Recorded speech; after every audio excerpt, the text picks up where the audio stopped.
All right, so we've looked at how to make selections.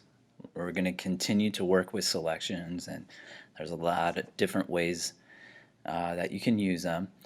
We're going to, and then with those selections, we kind of put them together to create an image. Um, and now we're going to focus on how to change the color tones and a strategy that you can take to match color tones. And again, in Photoshop, there's always more than one way to do things. So this is just one strategy to take. So with your floating island, you took images, you put them together, we blended them in, we looked at some strategies on how to do that.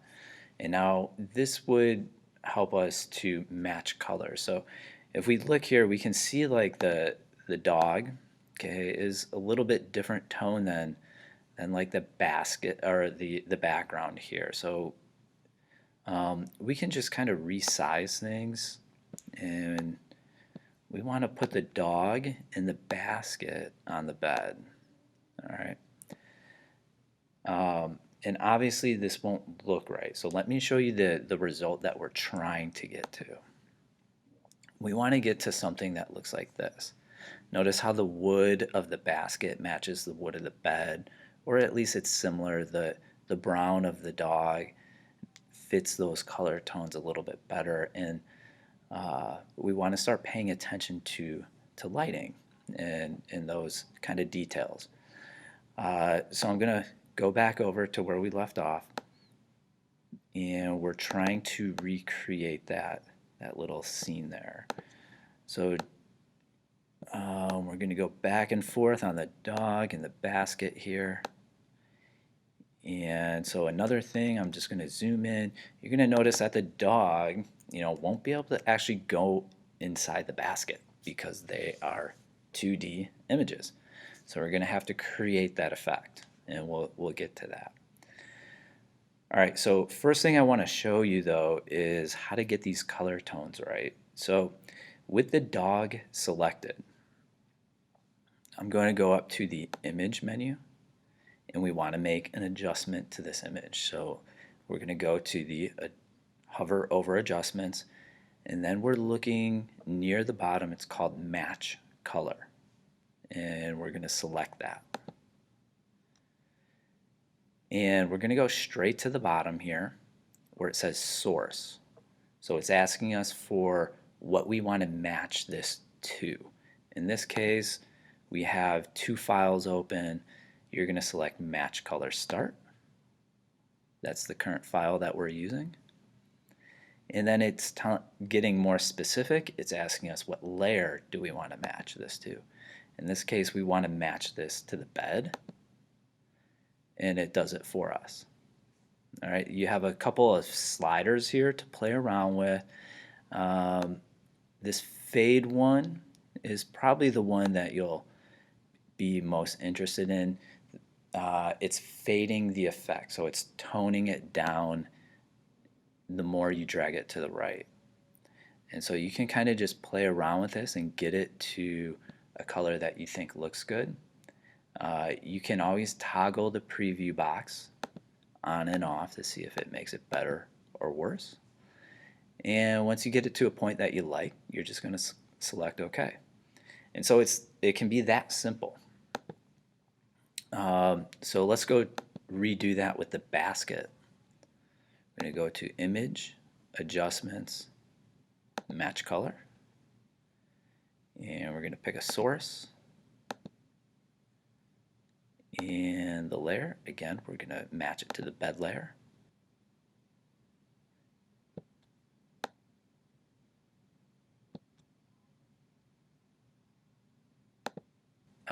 Should be a little bit of review, kind of blending this image together, just a different way to use a layer mask. We want to put the dog inside the basket. So what I'm going to do is I'm going to select the basket layer, and I'm going to create a layer mask to this. So down at the bottom of our layer panel, we have this square with a circle. I'm going to click that. Brings up our mask. I'm going to switch to my brush tool and just resize it.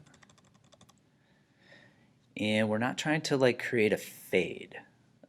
So we want a hard brush here. So I'm going to change my brush setting so that way it has a hard edge, straight edge.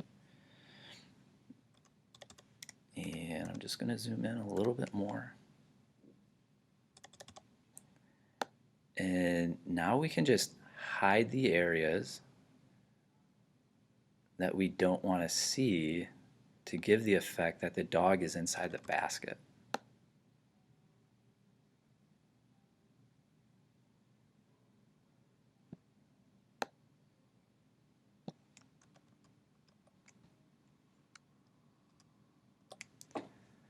And there we go. So that's match color. That's a review on the layer mask. And the other thing I want to introduce to you is shadows.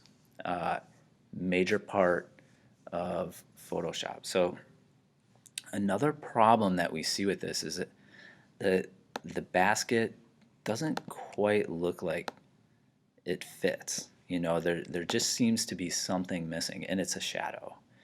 Okay, it's just still flat. It doesn't look 2D. And I'm going to show you two ways to create a shadow.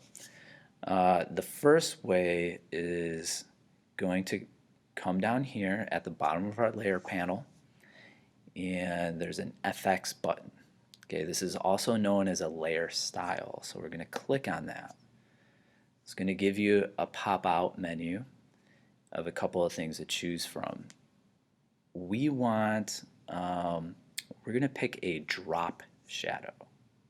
We're going to apply this to the dog. And so you can play around with the settings here. Okay, and I'm just going to make it really obvious for a second so you can see what it's doing. It's putting a shadow behind our dog. So again, real quick way to add a shadow. The other setting here that you'd be interested in is the angle. This determines what direction the shadow is placed in. So I'm looking at the light source here. Our primary light is kind of on the right. We see a little light source on the left here. But we want to be aware of that, start paying attention to those kind of things. And we can start kind of just playing with the shadow here. Again, we want it to look, in this case, realistic. We don't want it to look surreal. We just want that detail, that subtle detail.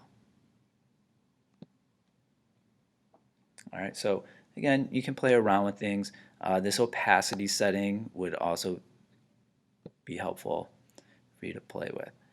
And I'm just going to toggle my preview button on and off. So that looks a lot more realistic rather than just a flat dog. Now we have some depth to it. All right, when you have an effect applied, a layer style, okay, this goes by a few different names, so you just need to be aware. FX, you see an icon here for your FX. If you're reading about this in a tutorial or you hear me say apply a layer style, it means the same thing. You can, once it's applied, it creates a list here, and you can also toggle these on and off here. If you ever wanted to, remove it completely, you could just drag this to the garbage can. If you wanted to copy an FX, you can just click, if you hold down Alt-Option key and click and drag it to another layer, you can copy it. You can also minimize this. Notice the little up arrow here. We can just click that and minimize it. Because again, if you have maybe 5 different effects applied to this, that list can get kind of big.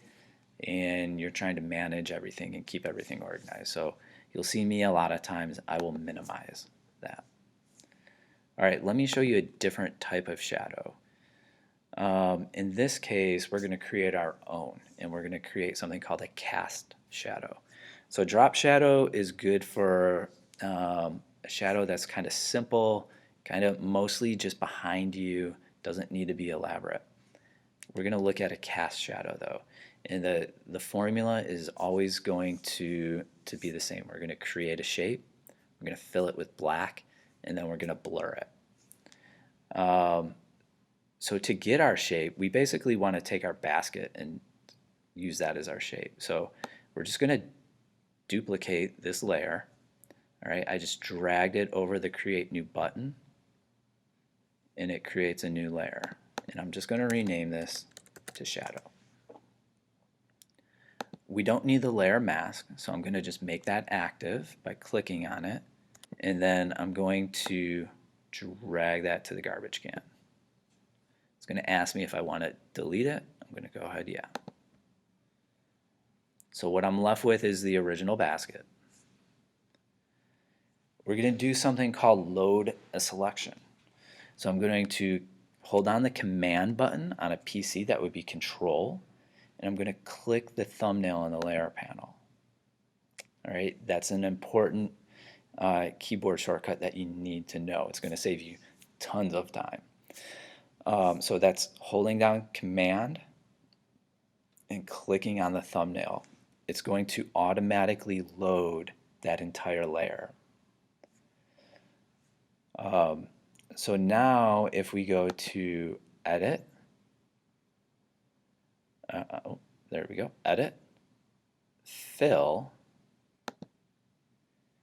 we can fill it with a specific color. In this case, we're going to change it to black. If you wanted some other random color, you could just switch this to color, and you could pick your color. And then I'm just going to go ahead, click OK. And what we're left with is this black shape. Now before we move it, before we resize it and do anything with it, you always need to deselect. So Command D, or on a PC, Control D. I'm just going to move this so that way you can see what we did. So we made a copy of it, we selected it, and then we just filled it with a color. And that's how we got our shape. All right, so now we want to distort this to create a shadow. So we're going to go to Edit, Transform, and there's an option here called Distort. Okay, what this is going to let us do is grab the anchor points and just stretch this out to any shape that we want. So again, our light source is off to the right here, so it's going to cast a shadow to the left. And there's no real exact way to do this. And you can always change it later. So I'm just going to get a general shape in there. I'm going to double click it to accept it. And now we're going to add our blur to it. So I'm going to go to the filter menu, blur, and Gaussian blur. And you can just kind of play around with there we go, with different settings here.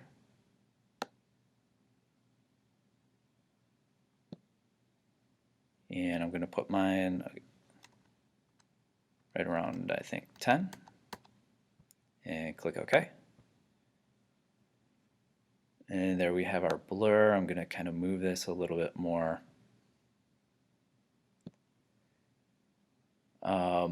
And now this is in front of our basket, so we want this to be behind it. And there we go. I'm also going to apply a layer mask to this to hide this top part of our shadow.